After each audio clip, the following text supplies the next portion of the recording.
एका लांबच्या लांब 70-80 फूटवर पसरलेली खोली होती. खोलीच्या चारही दिशेना पाषाणाच्या काळ्या कुट्ट 10-11 फूट उंचीच्या भिंती होत्या. भिंतीवरती छप्पर वगैरे काहीही नव्हतं. आमोस्या असल्यावर आकाशात कसे काळसर अंधारे ढग पसरतात तसाच छपरावर गडद अंधार होता. त्या पाषाणाच्या भिंतीवर चारही दिशेना जेमतेम 30-40 जादुई आगीच्या तपकिरी मशाली पेटल्या होत्या. त्यांचा तपकिरी उजेड अवतीभोवती पसरला होता आणि या मशाली जादुई असल्याने त्या कधीच विझत नसायच्या. खाली चॉकलेटी रंगाची फरशी होती. अवतीभोवती 8-9 फूट उंचीचे एका लाईनीत लायब्ररीत जसे पुस्तक ठेवण्यासाठी कपाट असतात तशी काचेची 20-30 कपाट डावी आणि उजवीकडे मांडून ठेवली होती. अवतीभोवती जिकडे पाहावं तिकडे उंचच्या उंच कपाटच कपाट नजरेला दिसत होती. त्या काचेच्या कपाटांमध्ये नाना तऱ्हेच्या वस्तू ठेवलेल्या दिसत होत्या.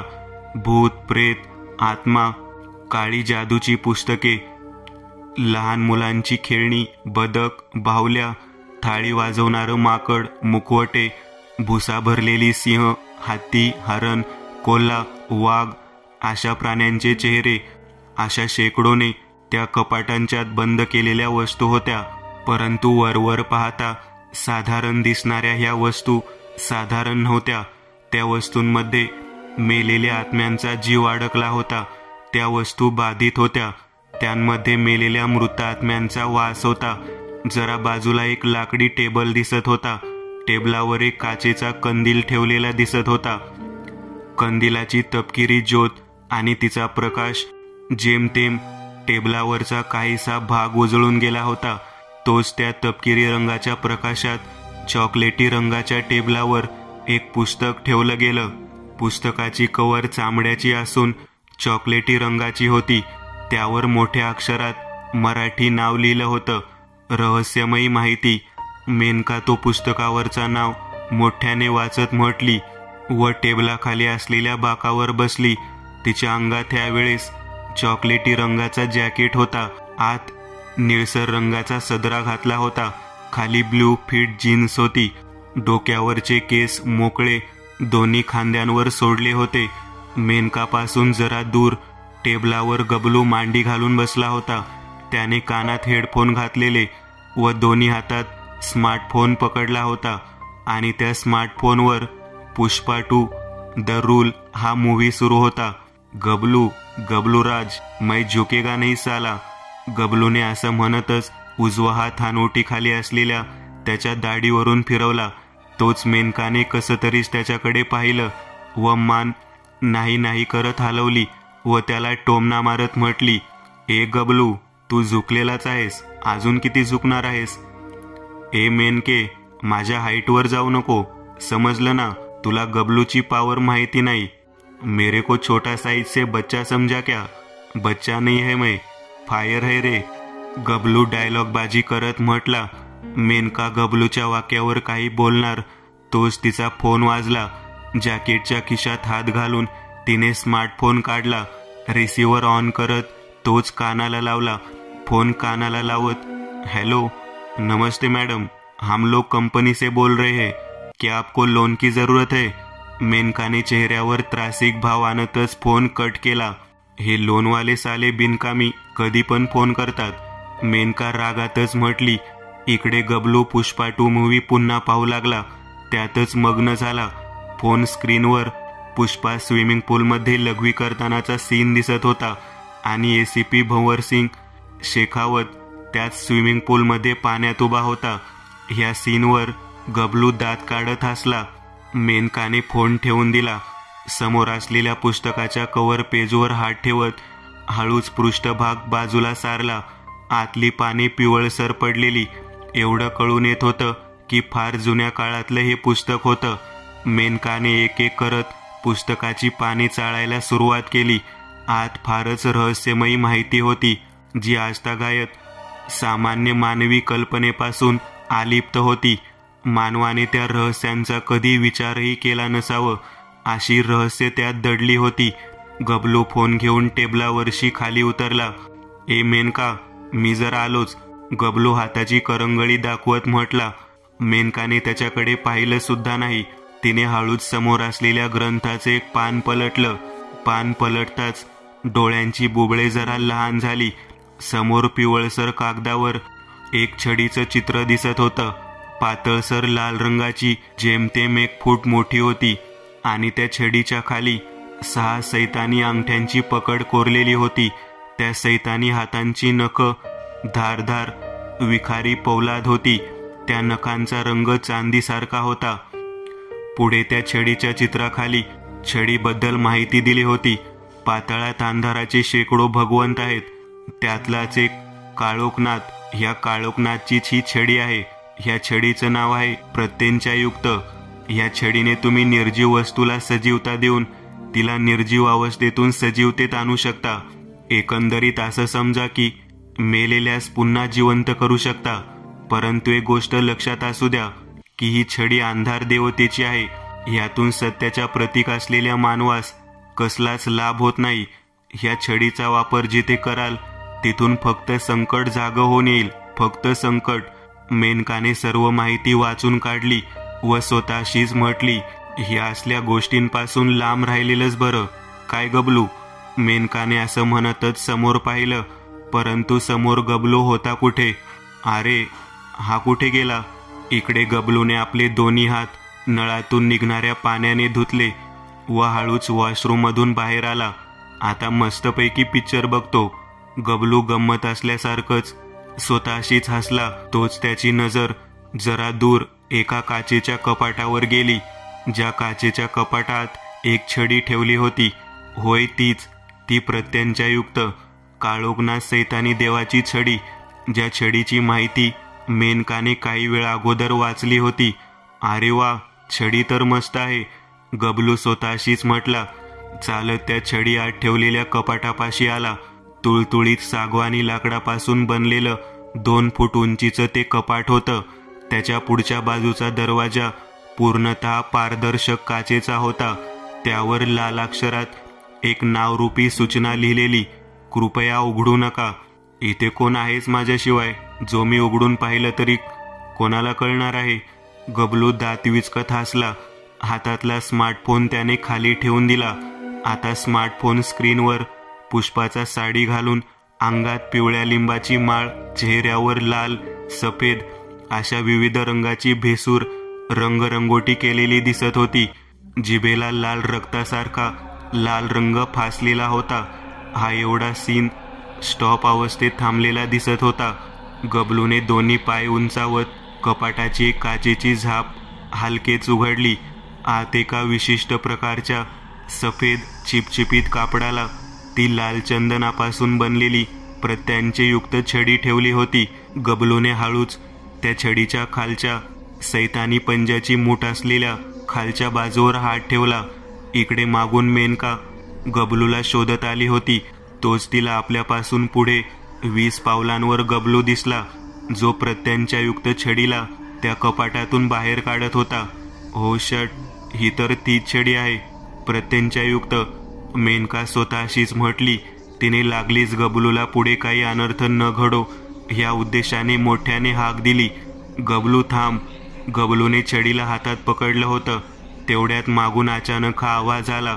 ज्या आवाजाने गबलू दचकला. दचकताच त्याच्या तोंडून भीतीदायक किन्नरी हुंकार बाहेर पडला जात हातातली सैतानी छडी हातून निसटली. मंद गतीने हवेतूनच खाली खाली जात छडीने कोलांडी घेत तिचं पुढचं टोक खाली झालं व वेगाने खाली जाऊ लागली. मेनकाचे डोळे विस्फारले होते. तोंडाचा आवाजला होता. टप आवाज करत छडीचं टोक स्मार्टफोन स्क्रीनच्या पुष्पाच्या थोबाडावर आदळलं. जसं प्रत्यंचायुक्त सैतानी छडीचा स्पर्श स्मार्टफोन स्क्रीनला झाला, स्क्रीनमधून झपकन तांबडसर रंगाची किरणे बाहेर पडली. छडी जशीच्या तशी उभ्या अवस्थेत स्मार्टफोनवर रुतल्याप्रमाणे उभी होती. गबलूच्या चेहऱ्यावर 12 वाजले होते. त्याच्या पुकटच्या हौसेपोटी पुन्हा एकदा त्याने संकट ओढावून घेतलं होतं.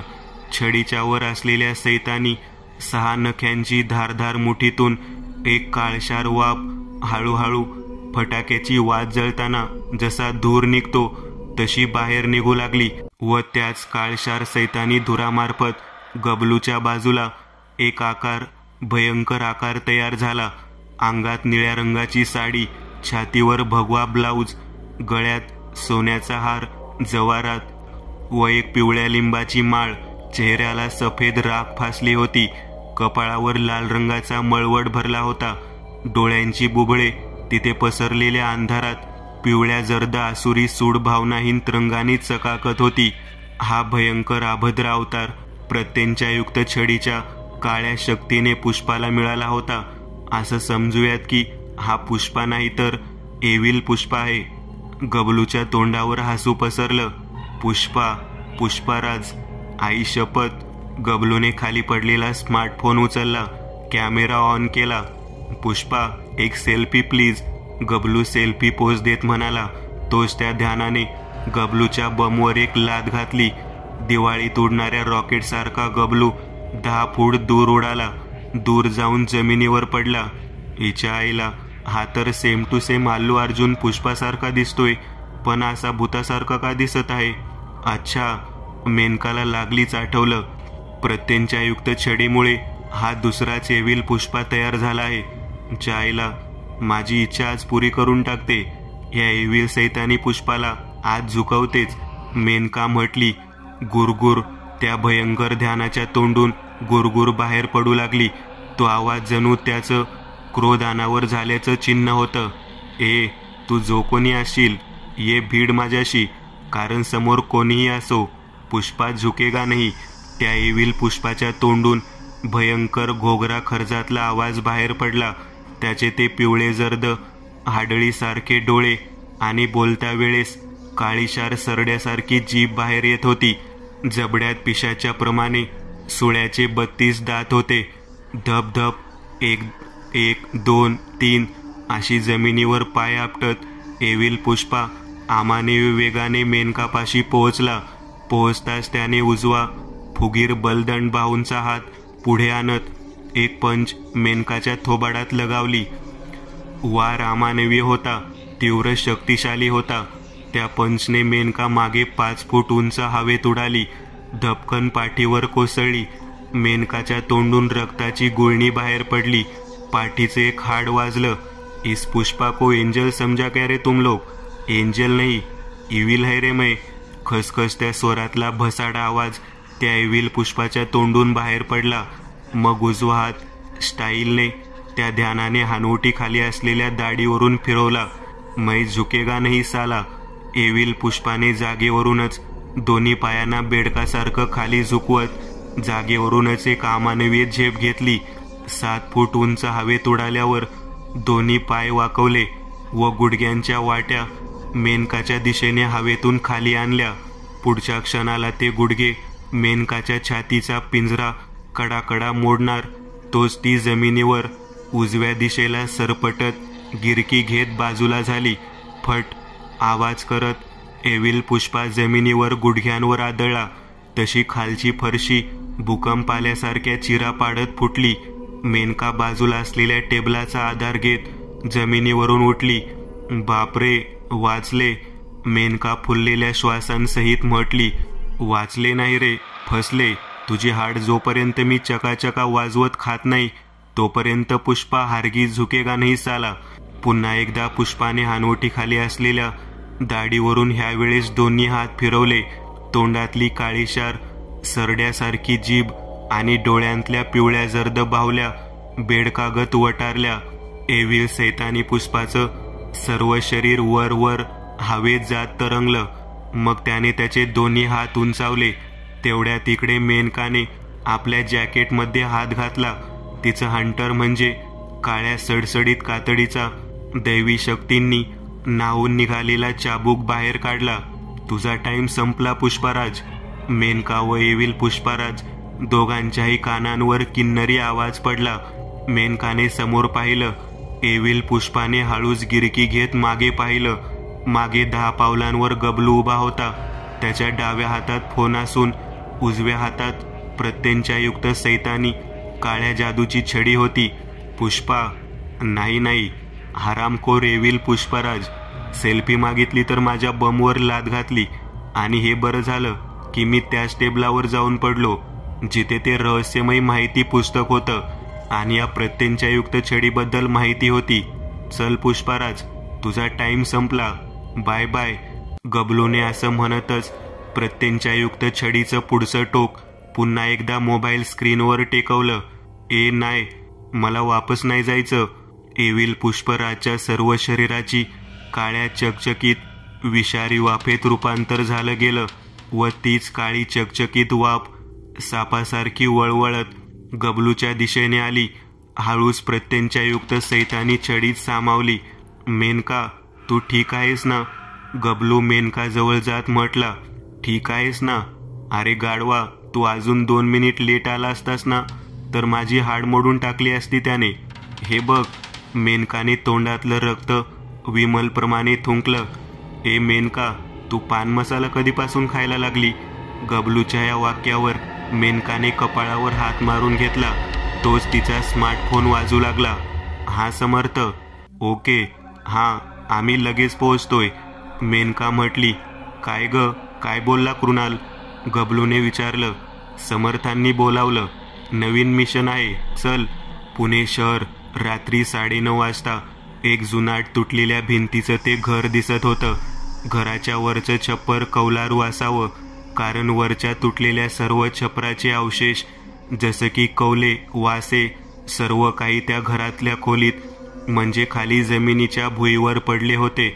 घराच्या चारही बाजूच्या भिंतींना लावलेल्या सफेद चुन्यासारखा रंग, आता त्या रंगावर एक काळीशार काजळी चिकटली होती. घराची पुढच्या बाजूची भिंत 10 फूट उंच आणि रुंदीने 15 फूट लांब होती. घराच्या बरोबर मधोमध एक तुटलेला 2 झापांचा दरवाजा होता. त्या दरवाजातून आत पाहता खाली जमिनीवरच्या भुईवर गळून पडलेल्या छपराचे अवशेष आणि आजूबाजूला असलेल्या झाडांचा काही पालापाचोळा साचलेला दिसत होता. हे एक पडीक न वापरातलं घर होतं. पण त्या घरात राहणाऱ्या माणसांनी हे घर का सोडलं होतं बरं? नाही, तुमच्या मनात आलेला प्रश्न चुकीचा आहे. तिथे राहणाऱ्या माणसांनी घर सोडलं नव्हतं, कारण एकीव माहितीनुसार गोष्ट तशी 20 वर्षा पहिल्याची आहे. हे घर तिथे राहणाऱ्या माणसांनी सोडलं नव्हतं, तर त्या घरात राहणाऱ्या माणसांचा एके रात्रीच खून झाला होता. खुनामध्ये एक पुरुष, एक स्त्री आणि एक 9 महिन्याच्या तान्ह्या बाळाचा समावेश होता. तिन्ही मृतदेह विद्रूप निघृणरित्या मारलेल्या अवस्थेत घटनास्थळावर निर्जीव बाहुल्यांप्रमाणे कसलीही हालचाल न करता रक्ताळलेल्या अवस्थेत पडले होते. खेळातल्या बाहुलीचे जसे हातपाय वाकडे तिकडे करून तिला अभद्र रूप द्यावं, तसेच त्या तिन्ही मृतदेहांची हालत केली होती. पोलिसांची सुद्धा त्या 3 मृतदेहांना पाहता पाचावर धारण बसली होती, कारण खून केल्याचा प्रकारच इतका भयंकर होता की कोणी मानव ते खून करणं शक्यच नव्हतं, कारण मानवाच्या मनात थोडीशी तरी दया असतेच ना. त्या प्रेतांना पाहता असं वाटत होतं की कोणीतरी त्यांना मारताना खूपच वेदना देऊन मारले आहे. तो कोणी नक्कीच मानवी नसून अमानवीच असेल. घराच्या आजूबाजूला बिल्डिंग्स होत्या. तिथे राहणारी माणसं म्हणत होती ते घर पहिल्यापासूनच श्रापितलेलं, झपाटलेलं आहे. म्हणे त्या घरात एका वासनांधीश संबंधाचा आत्मा आहे. त्या आत्म्याने त्या स्त्रीचा उपभोग घेतला. तिला जेव्हा अमानवी शक्तीचे भास होऊ लागले तेव्हा त्या जोडप्याने आपल्या 9 महिन्याच्या बाळासहित घर सोडण्याचा निर्णय घेतला. आणि जेव्हा त्या संबंधाला हे कळलं तेव्हा त्या परिवाराचा निघरून खून केला. त्या पडी घराच्या उघड्या दरवाजाची चौकट दिसत होती. आकाशातल्या गोळ पौर्णिमेच्या चंद्राचा शुभ्र प्रकाश भूतळावर पडला होता. त्याच प्रकाशात जमिनीवर एक काळी सावली पडली. ती सावली हळूहळू पुढे पुढे येऊ लागली. त्या घराच्या उघड्या दरवाजाजवळ येऊन थांबली. कॅमेरा अँगल वेगाने त्या सावलीच्या मालकाच्या चेहऱ्यावर स्थिरावली गेली आणि तो माणूस दिसला व ते दुसरे तिसरे कोणी नसून आपल्या सर्वांचे लाडके समर्थ कृणाल होते. चंद्राच्या उजेडात त्यांच्या चेहऱ्यावरचं तेज अजूनच उजळून निघालं होतं. 2 टपोऱ्या डोळ्यांमधोमध तो लाल रंगाचा धर्मसूचक कुंकू लावला होता. ओठांवर नेहमीप्रमाणे तेच मंद स्मित हास्य तरळत होतं. अंगात एक भगव्या रंगाचा फुलबाह्यांचा कुर्ता होता. खाली एक सफेद पॅन्ट होती. पायांत कोल्हापुरी चपला होत्या. समर्थ दरवाजासमोर उभे राहिले होते. नेहमीच सोबत असणारे गबलू मेनका ह्यावेळेस सुद्धा दोघेही त्यांच्या पाठीमागेच उभे होते. गबलूच्या खांद्यावर एक कापडी पिशवी अडकवलेली होती, ज्या समर्थांचं अमानवीय शक्तींचा सामना करण्यासाठी वापरलं जाणारा विविध प्रकारचा सामान होतं. गबलू दात काढत हसत होता. मेनकाने सुद्धा गालात हसत त्याच्याकडे पाहिलं व दोघांनीही पुन्हा समर्थांकडे पाहिलं. समर्थांनी नाकावाटे एक मोठा श्वास आत ओढला आणि हळूच बाहेर सोडला. ह्या क्रियेत एक गोष्ट घडली होती. ती काय बरं? या सांगतो. माणसांच्या शरीराला जसा गंध असतो, जो कुत्रा, मांजर, साप आपल्या नाकाने जाणवू शकतात, तसेच अमानवीय मृत शक्तींना सुद्धा एक गंध असतो. तो गंध ओळखण्यासाठी काही विधी असतात, ज्या आकस्मित कराव्या लागतात. समर्थांकडे तर शक्तींचा भंडार होता. त्यातीलच ही सुद्धा एक शक्ती होती. समर्थांनी जसं नाकावाटे श्वास आत घेतला, तसे एक खूप जुना घाणेरडा दर्पधारी वास त्यांच्या नाकात भिनभिनला होता. ह्यावरून असं कळलं होतं की इथे वावरणारी शक्ती फारच जुनी आहे, शक्तिशाली आहे. गबलू मेनका, समर्थांचा आवाज. जी समर्थ, मेनका म्हटली. इथे वावरणाऱ्या तामसी शक्तींचा गंध घेतला आहे मी. या गंधावरून त्या तामसी शक्तीची नियत, तिचं काळ, तिच्या शक्तीची सीमा, तिचा स्वभाव सर्व काही समजून आले आहे. आणि त्यावरून असं कळतं की ही शक्ती 20 ते 25 वर्षांपासून इथे तळ ठोकून आहे. ह्या शक्तीने ह्या कालावधीत आपल्या क्रूरतेचा नमुनाही दाखवला आहे. ह्या शक्तीने ह्या घरात राहायला आलेल्या 7 परिवारांचं आयुष्य संपवले आहे आणि त्या 7ही परिवारांचे आत्मे मुक्तीच्या आशेने आपल्याकडे पाहत आहेत. समर्थांनी उघड्या दरवाजातून आत आले. खरंच त्या दरवाजातून आत पाहता काही शुभ्र रंगाचे आत्मे समर्थांकडे हात जोडून दया मदतीच्या भावनेने पाहत होते. गबलूने नेहमीच भीत औंढा गिळला आणि एक चोरटा कटाक्ष अवतीभोवती टाकला, पण त्याला कोणीही दिसलं नाही. मग आता आपण काय करायचं समर्थ? मेनकाने विचारलं. मेनका, जी अमानवीय शक्ती सामान्य जीवाची आसुरी हेतूकरिता प्राण घेते, ज्या हेतूला कसलेच कारण नाही, फक्त एक आसुरी नीच छन्नीपणा ज्यात भरला आहे, अशा शक्तींना या पृथ्वी तळावर राहण्याचा कदापि अधिकार नाही. मग अशा शक्तींचा अंत करायचा का समर्थ? मेनका, वेळ आलीच तर अंत करायचा, नाहीतर बंदी करून ठेवायचं. आणि आता ह्या क्षणाला आपल्याकडे बंदिवासाशिवाय दुसरा कोणताही मार्ग नाही, कारण आपल्या घनशोषकात 42 क्रूर आत्म्यांना कैद करून यहोदीला रोखायचं आहे, समर्थ म्हटले. आणि मेनकाने फक्त होकारार्थी मान हलवली. गबलू फक्त दात काढून हसत दोघांचेही बोलणे ऐकत होता. चला आत प्रवेश करूयात, समर्थ बोलले. गबलू जरासा घाबरलाच होता, कारण त्याला डोळ्यांना न दिसणाऱ्या आत्म्यांची भीती वाटायची. तुटलेल्या दरवाजाच्या चौकटीतून प्रथम समर्थ आत आले, त्यांच्या मागून मेनका, शेवटला गबलू आत आला. हा प्रथम हॉल होता. हॉलमध्ये या तिघांपासून जरा पुढे 10 पावलांवर अजून एक दरवाजा होता. त्या दरवाजाच्या पल्याड किचनचा काळाकुट्ट ओटा दिसत होता.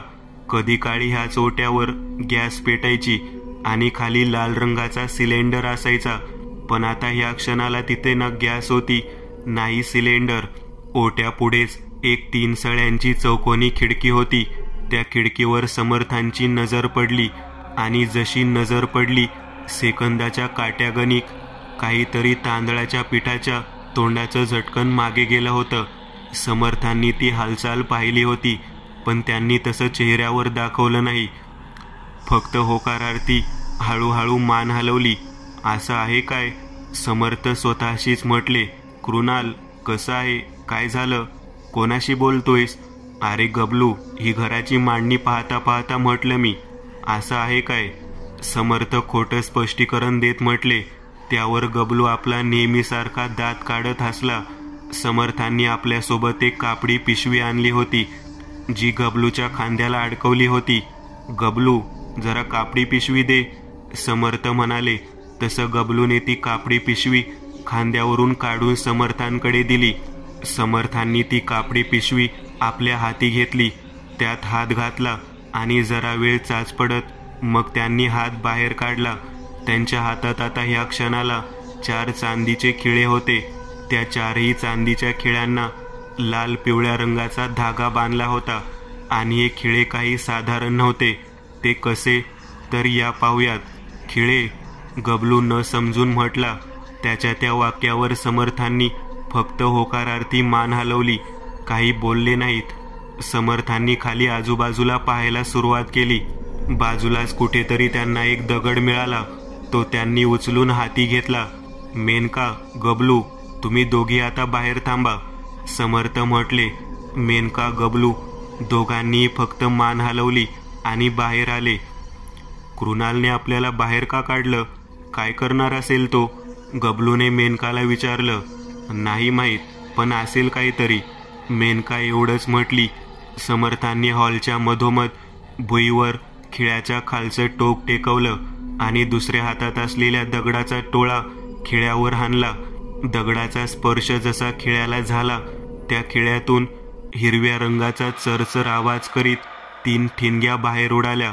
त्या ठिणग्यांच्या हिरवट प्रकाशात हॉल हिरव्या रंगाने उजळून निघाला.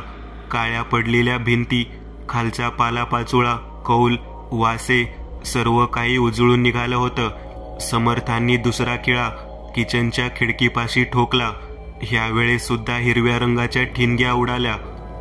काळसर ओटा, गडूळ भिंती, किचनची खोली सर्व काही हिरव्या रंगाने उजळून निघालं. तोच हिरवा प्रकाश गबलू, मेनका दोघांनीही पाहिला होता. हा प्रकाश कसला? मेनका म्हटली. मेनका, नक्कीच कृणाल आतमध्ये एकटाच फुलबाजे पेटवत मज्जा घेत असणार आणि आपल्याला बाहेर पाठवून दिला आहे, गबलू आपल्या किन्नरी स्वरात म्हटला. त्याच्या त्या वाक्यावर मेनका जराशी हसली. मेनका, जरा आते पाहू, समर्थांची हाक आली. जी समर्थ, मेनका जरा मोठ्याने म्हटली आणि सताड उघड्या दरवाजातून आत निघून गेली. समर्थ हॉलमध्येच उभे होते, जसे की मेनकाची वाटच पाहत असावे, कारण ती येताच ते म्हणाले.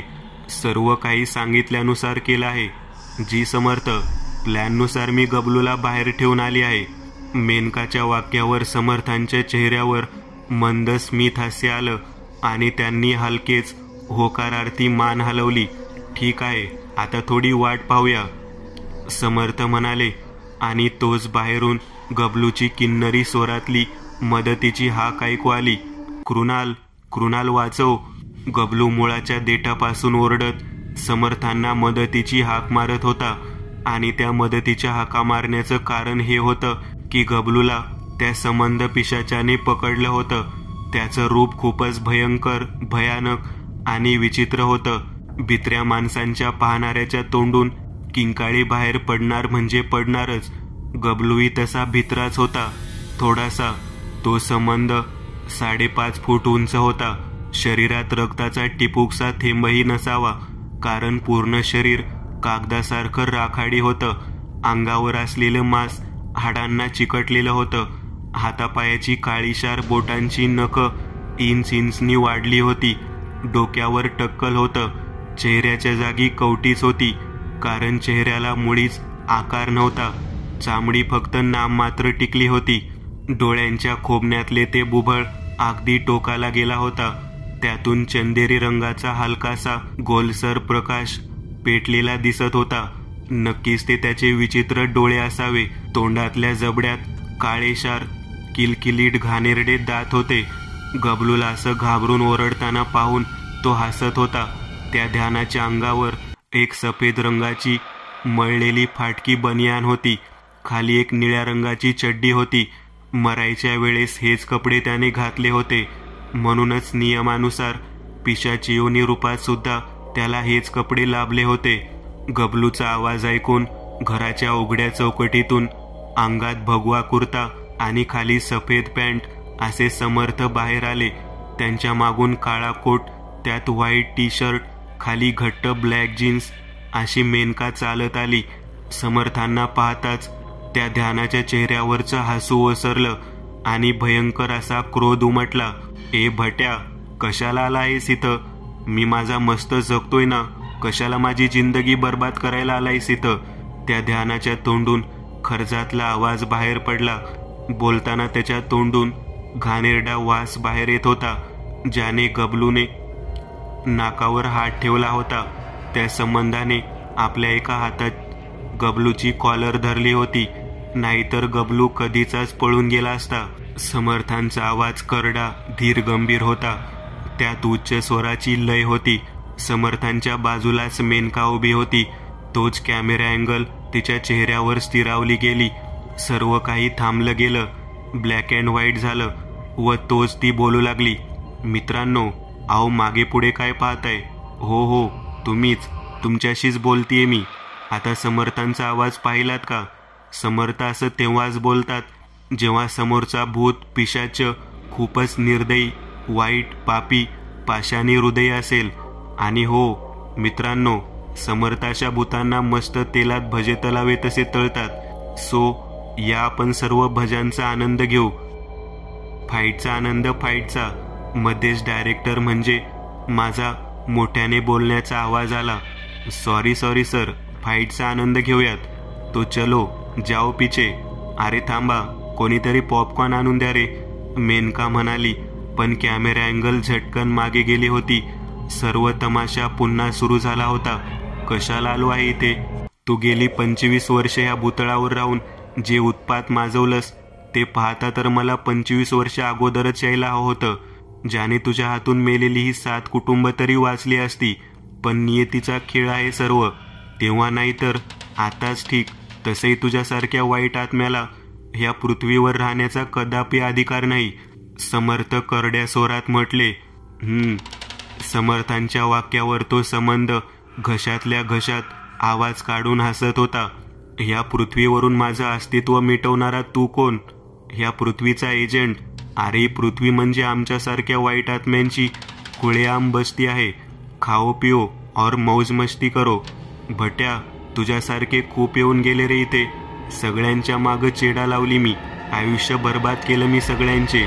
माझं ऐक, माझ्या नादी लागू नको. चांगलं मरण सुद्धा वाटेला येणार नाही. एवढं बोलून तो संबंध समर्थांकडे एका गालात पाहत हसू लागला. समर्थांचा चेहरा निर्विकार होता. त्यावर कसलेच भाव नव्हते. तोच समर्थांच्या चेहऱ्यावरचे भाव बदलले. ओठांवर हसू आलं आणि मग तोही हसू लागला. त्यांचं हसणं पाहून त्या संबंधांच्या गालातलं हसू ओसरलं. तो अचंबित होऊन त्यांना पाहू लागला. तू माझ्या मागे चेडा लावशील? समर्थांच्या या वाक्यावर पुन्हा थोडं हसणं आलंच. गबलूही दात काढत खिदळत हसू लागला. त्या दोघांचं असं हसणं त्या संबंधाला भांबावून सोडत होतं. तो गोंधळून गेला होता. हे हसतो काय? खरंच चेडा लावील मागं तुझ्या? अरे मूर्खा, महादेवाच्या भक्तामागे कधी चेडा लागत असते का? आणि तू ज्या ज्या मांत्रिकामागे चेडा लावली असेल ती सर्व वाममार्गी तरी असावीत किंवा अज्ञानी तरी. पण ह्यावेळेस तसं होणार नाही, कारण आज ह्या क्षणाला तुझी वेळ, तुझं काळ, सर्व काही समाप्त झालं आहे. हवा असेल तर स्वतःला स्वखुशीने आम्हाला सुपूर्द कर, अन्यथा लढा देऊन तू स्वतःला इजा पोहोचवून घेशील. समर्थ म्हटले. अरे हॅट, तो खेकसला. त्याच्या या शब्दातच नकार होता. गेली 25 वर्ष काय अशी चिते घालवली नाहीत मी. माझ्याकडे असीम शक्तीचा ठेवा आहे. तुला मी यूं हरवील. त्या संबंधाने गबलूला बाजूला फेकलं. तसा गबलू जमिनीवर पाटणावर पडला. मग कपडे चोळत उठला व तिथेच बाजूला उभा राहिला. तोच संबंध जागेवर ताट उभा राहिला. त्याच्या डोळ्यांच्या जागी असलेला तो चंदेरी प्रकाश कमी जास्त होत चमकत होता. त्याने त्याच्या दोन्ही राखाडी रंगाच्या हाताच्या मुठी गच्च आवळून धरल्या होत्या. तो संबंध जागेवर ताट उभा राहिला. त्याच्या डोळ्यांच्या जागी असलेला तो चंदेरी प्रकाश कमी जास्त होत चमकत होता. त्याने त्याच्या दोन्ही राखाडी रंगाच्या हाताच्या मुठी गच्च आवळून धरल्या होत्या. त्या आवळून धरलेल्या मुठीतून प्रथम काळसर धुराची वलये बाहेर पडू लागली आणि पुढच्या क्षणाला त्या दोन्ही हातांनी काळ्याशा रंगधारी आगीसहित पेट घेतला. मेनका, गबलू दोघेही संबंधाचा तो अद्भुत भयंकर असा कारनामा पाहून थक्क झाले होते. परंतु समर्थ मात्र मंद स्मित हास्यासहित त्या पिशाच्याकडे पाहत होते. समर्थांचं मंद स्मित हास्य पाहून त्या संबंधाला खूपच राग येत होता. तो डिवचला, चिडला जात होता. तोंडातून विचित्र आवाज काढत त्याने दोन्ही हातांच्या मुठी दगड फेकाव्या तसे हवेत उगारल्या.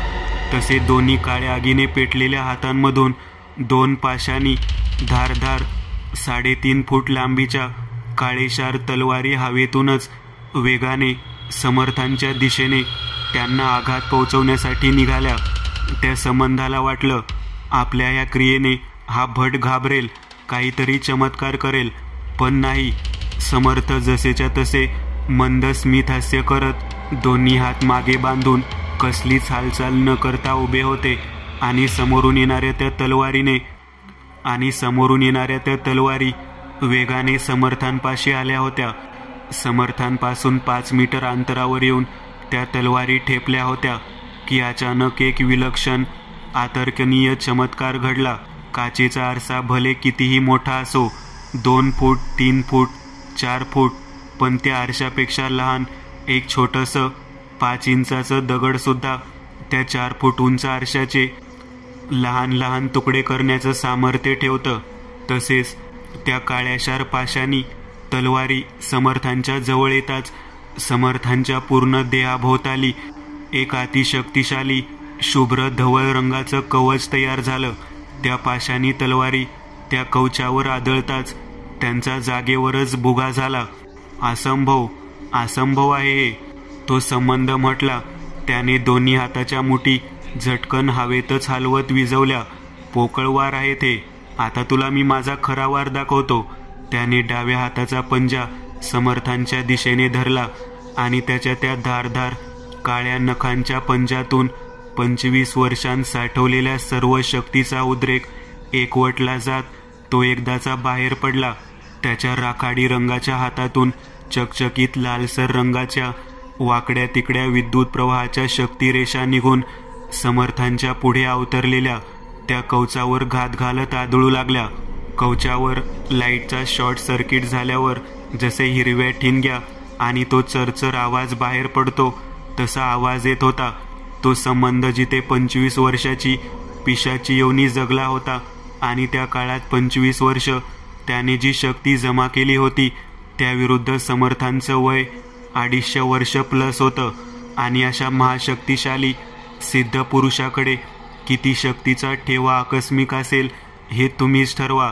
संबंधाच्या देहातून निघणारी शक्ती आता हळूहळू कमी पडू लागली. ती लोप पावू लागली. त्याचं सर्व शरीर आता थकलं होतं, पण समर्थांच्या चेहऱ्यावर अद्याप मंद स्मित हास्य होतं आणि ते हास्य पाहता तो वेळोवेळी गोंधळत होता. चेहऱ्यावर गांगरल्याचे भाव पसरत होते. ते हसू कुठेतरी त्या संबंधाच्या भीतीचं कारण ठरत होतं. हा माणूस, हा मांत्रिक की कोणी भटुरडा, साधासुधा नाही हे त्याने ओळखलं होतं. आता पळून जाण्याशिवाय दुसरा काहीच मार्ग उरला नव्हता. तसे त्याने एक युक्ती केली. त्याचा डावा हात तर आधीच समर्थांच्या दिशेने शक्तीचा भंडार सोडत होता. उजवा हात मात्र रिकामा होता. त्याच रिकाम्या हाताची त्याने हालचाल केली.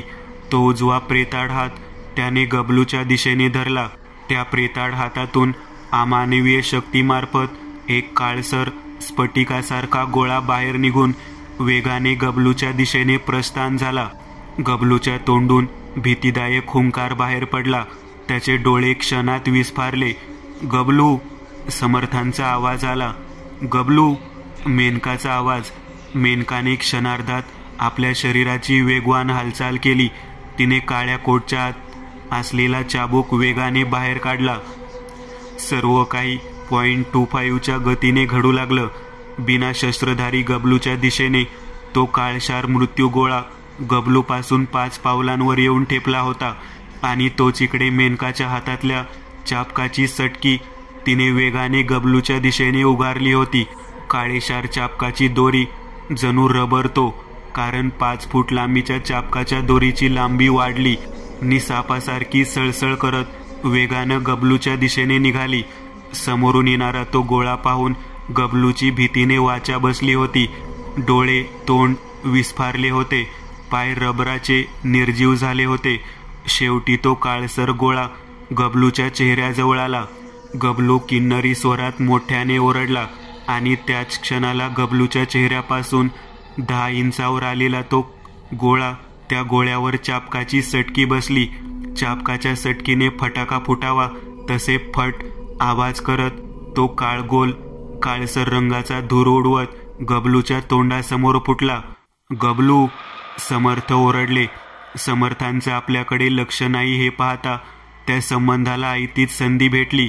त्याने समर्थांवर शक्तीचा वर्षाव करणं थांबवलं आणि आपल्या अमानवीय शक्तीमार्फत एका काळ्या घुबडेचं रूप घेतलं.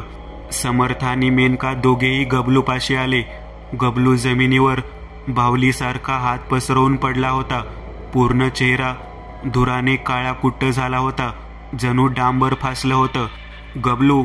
समर्थांनी काळजीच्या स्वरात गबलूच्या खांद्यावर हात ठेवला. समर्थांच्या स्पर्शाने गबलूने खाडकन डोळे उघडले व कमरे इतकं शरीर उचलून जागेवर बसला. तेवढ्यात त्याच्या तोंडून सायलेन्सरप्रमाणे काळीशार धुराची वाफ बाहेर पडली. गबलू मोठ्याने खोकू लागला. गबलू, तू ठीक आहेस? समर्थांनी काळजीच्या स्वरात विचारलं. गबलूने फक्त होकारार्थी मान हलवली. पंख फडफडवत घुबडेचं रूप घेतलेला संबंध घराच्या उघड्या चौकटीतून आत जाऊ लागला की तेवढ्यात त्याच्या घुबडधारी देहाला चौकटीतून एका दैवी शक्तीच्या कवचाने धडक दिली. त्या धडकेने त्याच घुबडाचं रूप घेतलेलं शरीर वेगाने मागे भिरकावलं गेलं. तो धाडकन जमिनीवर कोसळला. घुबडेच्या शारीरिक रचनेतून पुन्हा आपल्या मूळ रूपात आला. त्याच्या चंदेरी प्रकाशित नजरेने त्याने घराच्या चौकटीत पाहिलं, ज्या घरात त्याने 25 वर्ष आसरा घेतला होता, क्रूर कर्म केले होते. ते घर आता त्याचं राहिलं नव्हतं. समर्थांनी ठोकलेले खिळे काही साधारण थोडी ना होते. त्यात दैवी शक्तीचं कवच निर्माण करण्याची क्षमता होती. घराच्या चारही बाजूंनी बाहेरून एक अंडाकाराचा मोठा विशाल असा कवच तडतड ठिंगण्यांचा आवाज करत उजळून निघाला होता. तो संबंध डोळे फाडून तो चमत्कार पाहत होता. काय झालं संबंध? घरात जायचं का? मागून समर्थांचा आवाज आला.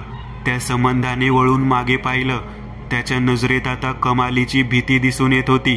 पळायला मार्ग होता तो फक्त आणि फक्त एकच, हा घर. त्या घरात घुसताच त्याची शक्ती पुन्हा वाढणार होती, पण कवचामुळे आता तसं होणं शक्य नव्हतं. कृणाल! गबलूचा किन्नरी आवाज आला. लवकर घनशोषक काढ. माझ्या तोंडावर बॉम्ब फोडतोय काय? थांब, तुला जेलमध्येच टाकतो. नाही नाही, मला माफ करा. मला चुकी सुधारण्यासाठी एक मोका द्या. तो संबंध बचावासाठी भीक मागू लागला. चुकी सुधारण्याचा मोका त्यालाच मिळतो जो त्या लायक असतो, आणि माझ्या मते तू त्या योग्य नाहीस. समर्थांनी तोंडावाटे घनात्मशोषक मंत्राचा उच्चार केला. त्यांच्या मंत्र शब्दांनी त्यांच्या उजव्या हाती घन आकाराचा रुबिक प्रमाणे दिसणारा पूर्णतः निळसर रंगाचा घनशोषक अवतरला. घनशोषकाची एक खासियत होती की घनशोषकापासून 10 बाय 10च्या अंतरापर्यंत कोणतीही आत्मा असो, पिशाच्य असो, घनशोषक त्याला थेट आपल्या आत वेगाने शोषून घेत असे. तसंच संबंधाला सुद्धा काळ्या धुरासहित घनशोषकाने आपल्या आत सामावून घेतलं. समर्थांचं नेहमीप्रमाणे विजय झाला होता.